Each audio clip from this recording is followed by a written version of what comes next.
I'm Richie Epping. This is Chapter 7 about finding the laws and rules that are applicable. If you're wondering what happened to Chapter 6, we skipped it intentionally to make the video presentation line up a little better with the written materials. So there is no Chapter 6 in the video. Chapter 7 is the next chapter after Chapter 5.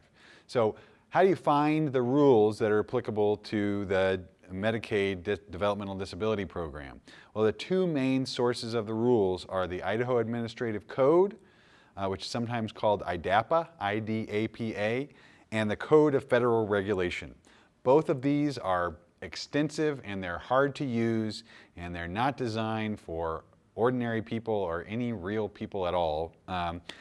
They are poorly indexed, they have poor tables of contents, but soon, hopefully, the IDDEF will be publishing a better version of these, or at least a better table of contents and index at idahodisabilitydefense.org, idahodisabilitydefense.org. So check there to see if there's a better version of this. For right now, look in the written materials to find some of these rules included there, word for word, and also where to find online the Idaho Administrative Code, also known as IDAPA, and the Code of Federal Regulation, also known as the CFR. So here are some specific rules in the Idaho Administrative Code that the Department of Health and Welfare wants to make sure that you know. These will also be relevant in a majority of the appeals that you handle. So the first is the medical necessity rule. And as you'll see, finding things in the Idaho Administrative Code comes with these big long numbers with periods in between them, and they usually start with IDAPA. When you see IDAPA, it means look at the Idaho Administrative Code. In this case, 16.03.10.012.14. That is a way to find these rules. You'll look in the 16th chapter or title of the Idaho Administrative Code and follow those numbers down until you find this. I realize it's cumbersome and difficult, but that's the way they do it. I didn't come up with it. And this is the medical necessity rule. All services in the Medicaid program, including in the DD program, have to comply with this medical necessity rule, and this is where the department says what they consider to be medically necessary. And you'll see that there are 3 parts to it, and something that's medically necessary has to satisfy each 3 of those parts. One is it has to be reasonably calculated to do something about something that the adult that you're representing could be at risk from. Secondly, there has to be no other equally effective course of treatment that would be more conservative or less costly. And third, it has to meet professionally recognized standards. Realize that there are places in here that are where people can argue and dispute about this, and it may come up in your appeals. One is it has to be reasonably calculated to prevent or diagnose or treat some condition. That word reasonably gives you an opportunity to argue about whether or not something is reasonably calculated or not.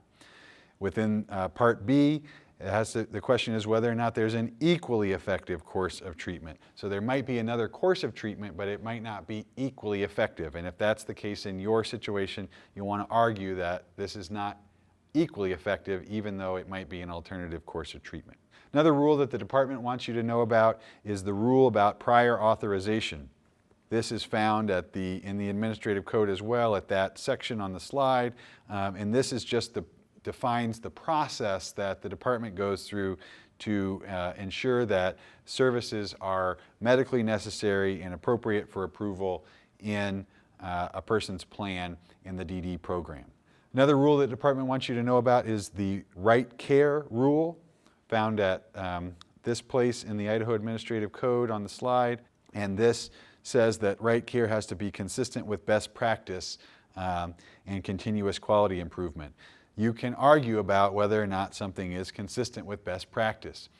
If you think that there is certainly a better practice, it might be a reason to argue that what the department is proposing that someone do is not, in fact, consistent with best practice. Another rule that the department wants you to know about is the right place rule, that services have to be delivered in the most integrated setting in which they normally occur, but, and this is important for suitable representatives to point out, it has to also be based on the participant's choice. So just because it's a setting that the department likes does not necessarily mean it's a setting that the adult who's receiving those services chooses.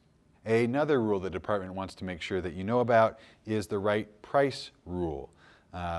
This requires that the services be the most integrated and least expensive services that are sufficiently intensive to meet your client's needs. So here you can argue about not only whether or not something is most integrated, but also realize that there's an opportunity for arguing about whether or not something is sufficiently intensive.